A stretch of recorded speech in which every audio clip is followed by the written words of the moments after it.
सच्चा भक्त कभी भगवान से कुछ नहीं मांगता।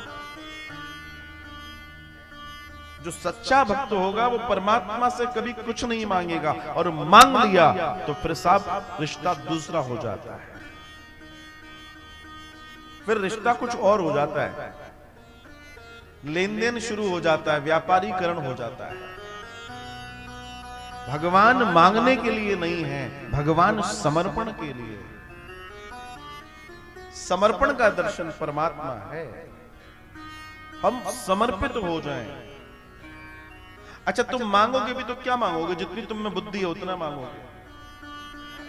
एक व्यक्ति जिसके पास अनंत अकूत दौलत है, आपकी भाषा में समझ लें,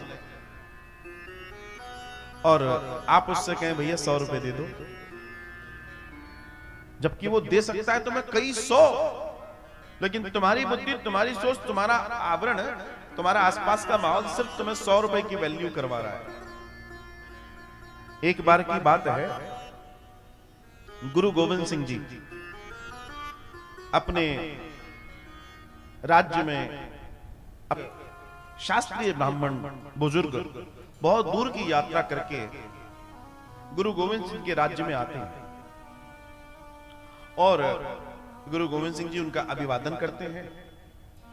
बड़ा आनंद होता है, और फिर धीमे से वो शास्त्रार्थ शुरू करते हैं। एक से एक विशेष शास्त्रों की चीजें बताने लगे, उनको बैठकर सब सुन रहे हैं। गुरु गोविंद सिंह जी ने उनके ज्ञान को सुनकर अपनी, ये समझ लो, गादी छोड़ दी। आज गुरु गोविंद सिंह जी के मन में आ रहा है कि ऐसे योग्य और इतने ज्ञाता ब्राह्मण को उस गद्दी पर नहीं जिस पर मैं बैठा हूं, इस गद्दी पर बैठना चाहिए। जिस पर मैं बैठा हूं इस गद्दी पर बैठना चाहिए। अथवा मैं अब यही विचार कर रहा हूं कि जब इन्होंने शास्त्रार्थ किया तो दक्षिणा में मैं अपना राज्य ही इनको दे दूंगा।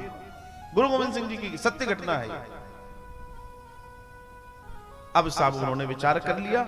इतने में क्या हुआ कि जब उनका शास्त्रार्थ समाप्त हुआ, गुरु गोविंद सिंह जी गद्दी से उठ गए, खड़े हो गए, बाकी लोग भी खड़े हो गए, और गुरु गोविंद सिंह जी ने उनको प्रणाम किया। ब्राह्मण देवता, मेरा प्रणाम स्वीकार करें, इतना सुंदर शास्त्रार्थ आपने किया है, मैं आपको कुछ देना चाहता हूं। और जो उन्होंने कहा कि मैं आपको कुछ देना चाहता हूं, इतने में पंडित जी वो जो आए थे विद्वान, उन कुछ नहीं बोले, बस बोलते से बोलते, वास्तव में अगर आप देना चाहते हैं तो मुझे एक अरबी घोड़ा दे दीजिए, मुझे आने जाने में दिक्कत होती है। गुरु गोविंद सिंह जी वापस अपनी गद्दी पर बैठ गए। कुछ समझ आया? मिल सकता था राज्य और मांगा एक घोड़ा।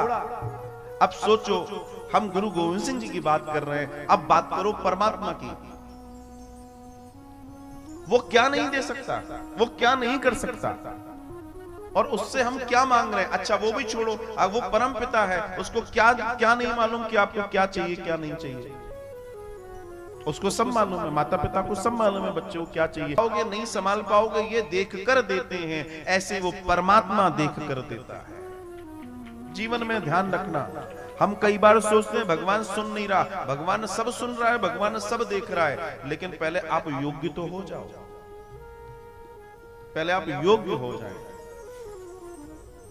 और ईश्वर को पूजने का सबसे बड़ा दर्शन है। चबूतरे पूजो, आप कब्रें पूजो, आप जो भगवान नहीं है, न जाने क्या क्या आजकल है पूजने के लिए, पूजो। आप जो मांगोगे मिल जाएगा आपको। आप कहोगे ये बढ़िया है, वहां हनुमान जी के यहाँ तो हम 3 साल से लगे, हनुमान जी ने नहीं दिया, और इस चबूतरे पे 4 दिन माथा पटका मिल गया। आहा, ये चबूतरा बढ़िया है। अब चबूतरा बढ़िया नहीं है, उसके अंदर जो भूत बैठा है वो बढ़िया है। भाई तुम कब्रें पूजोगे तो वो वही थे जो इंसान मर गए, जो भूत हो गए, वो तुम्ही में से निकल कर गए हैं। तो वो तो भगवान बनना कौन नहीं चाहता, उनको बड़ा अच्छा लगा, मैं पूजा जा रहा, ले भाई तेरा कार्यक्रम हो जाए। लेकिन उसने तुम्हारे काम को यश तो कर दिया, लेकिन इसमें तुम्हारा भविष्य में अच्छा है या बुरा है, इससे उसे कोई फर्क नहीं पड़ता। और भगवान तुम्हें तब तक कोई चीज नहीं देगा जब तक तुम उस लायक ना हो जाओ, और जिस दिन तुम लायक हो जाओगे परमात्मा तुम्हारी गोदी भर देगा, परमात्मा तुम्हारा कल्याण कर देगा। यही ईश्वर का दर्शन है। इधर उधर से तुम मांगती है जिसे समझना है, यही सनातन धर्म का सबसे बड़ा, सबसे सुंदर दर्शन है साहब। इसे जिसने समझ लिया उसने सब समझ लिया, सब समझ लिया।